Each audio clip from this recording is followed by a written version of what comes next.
kuma ga muku zahirin gaskiya ni ba san a ga mun gaskiya nake yi ba ku ji in ga muku ni ban ki ba mara dawo magaji ya karuwai ku ji in ga muku kadan iskan da ya kara ga mun magana in dai haba zai same ni ba a nasiyanci alai ya lallaba ne san dake san daga lungu ya ga mun Allah ya ce annabi ya ce dan ya zo wallahi a media ya zo ya ce mun wai ki tsoro Allah wallahi ba zan ko sauraron shi ba zan yi ba wallahi ko a kaina kai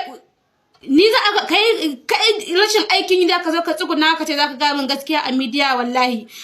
duk duniya ba babban mahaukacin da ya fi ka yanzu ka gani ido na agoge kar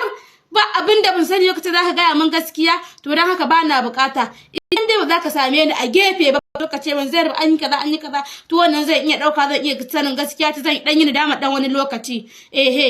kuma wallahi ku bari ka ji in ga muku wallahi idan mage ya waye na rantsi da Allah da Allahcin idan mage ya waye ka dan iskan da ya ƙara zage duk dan burban da ya zage haka zan rika kafe hoton shi kin ga miki ina dudduran washin a shaliya wallahi wani zagin ma tun lokacin jahiliya na lokacin farawo ne da muka yi zamani da shi na dauko na zagin ka ji in ga miki na rike shi a kwalwata har yanzu yana nan ku ci gaba taba ni dan yan bura uba wallahi ku ci gaba taba ni kun ci bura uba dan kun ga ina kyale ku dan bura uba kai ku tsaka na mutane iskanci yan kutumal baba shaggu masu wando da dauda